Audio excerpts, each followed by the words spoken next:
আসসালামু আলাইকুম ভিউয়ার্স। আমরা রানী ভিক্টোরিয়ার বাসা ঘুরে টুরে শেষ করে এখন বর্তমানে দীঘাতে পৌঁছালাম কিছুক্ষণ আগে। ট্রেনে করে আমরা আসলাম। কলকাতা ট্রেন জার্নিটাই বেশি হয়, যে হোটেল সবাই গোছাচ্ছে দেখতেই পাচ্ছেন। হোটেলে ঢুকে কবল সব কিছু এলোমেলো গোছানোচ্ছে। এই যে কটু ভাই আমাদের কলকাতার,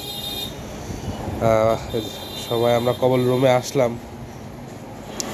দীঘা অনেক সুন্দর জায়গা, সবাই জানেন। দীঘা সমুদ্র সৈকত কলকাতা খুবই একটা সুন্দর জায়গা। আমরা এই এই হোটেলটা তো আমরা গেছিলাম, দেখে আসলাম।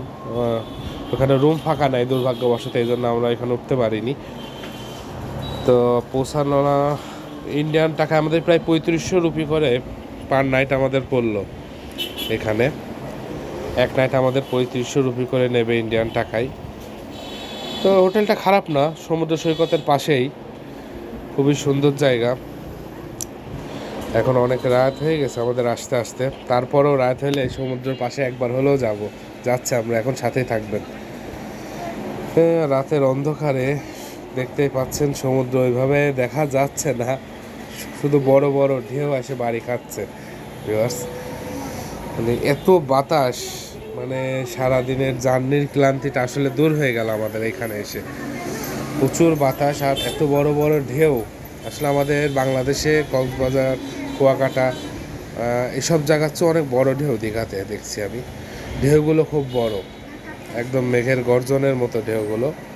তো ঠিক আছে ভিউয়ার্স, আবার সকালে আসবো, দেখাবো সকালে দীঘার পরিবেশটা দেখতে কেমন হয়। রাতে তো ওইভাবে কিছু বোঝা যাচ্ছে না, দেখা যাচ্ছে না, শুধু ঢেউই হালকা হালকা দেখা যাচ্ছে। ভালো থাকবেন সবাই। দেখতে দেখতে সকাল হয়ে গেল ভিউয়ার্স। সকালবেলা ঘুমের থেকে উঠে আমরা চলে আসলাম সেই সমুদ্র সৈকত দীঘার পাশে। দেখতেই পাচ্ছেন বিশাল বড় সমুদ্র সৈকত। ওই পাথর দেখা যাচ্ছে, ওই পর্যন্ত পানি উঠে যায় আর কি। আস্তে আস্তে জোয়ার যখন বাড়বে পানি ওখানে বাড়বে। যে বাবা আসছে হাঁটতে হাঁটতে। রাতে তো ওইভাবে দেখাতে পারিনি, শুধু ঢেউ দেখা যাচ্ছিল অন্ধকারে। দেখতে পাচ্ছেন ভাই সেলফি তোলায় ব্যস্ত। অনেক বড় বড় পানির ঢেউ পায়ে এসে লাগছে আমার। মানে একটা অন্যরকম অনুভূতি, ভাষায় প্রকাশ করার মতো না। খুবই সুন্দর, খুবই সুন্দর। অনেক সুন্দর সুন্দর ঢেউ আসছে। আস্তে আস্তে এই ঢেউগুলো অনেক বড় হতে পরিণত হবে। রাতে অনেক বড় বড় ঢেউ দেখা যাচ্ছিল। রাতে ওই ব্লক পর্যন্ত, পাথর পর্যন্ত উঠে গিয়েছিল পানি। অন্ধকারে কত দেখতে পাচ্ছেন জানি না ভিউয়ার্স।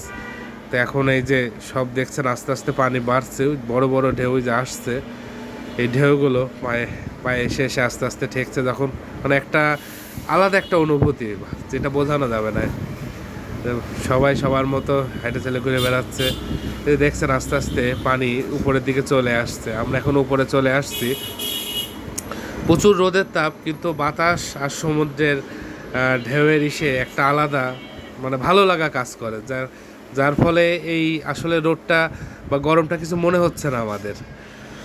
সবাই আসবেন দীঘাতে। দীঘা সমুদ্র সৈকত অনেক বড় জায়গা, অনেক সুন্দর জায়গা, দেখার মতো জায়গা। আমাদের ঘুরে অনেক ভালো লাগলো। আপনারা আসলে আপনাদেরও ইনশাল্লাহ ভালো লাগবে, ভালো লাগার মতোই জায়গা। অনেক সুন্দর জায়গা, অনেক বড় জায়গা। আরও কোনো নতুন ভিডিও নিয়ে আপনাদের মাঝে হাজির হব। ভিডিওটি সবাই লাইক করবেন, কমেন্ট করবেন, শেয়ার করবেন। সবাই ভালো থাকবেন এবং আমার ভিডিও দেখবেন। আসসালামু আলাইকুম।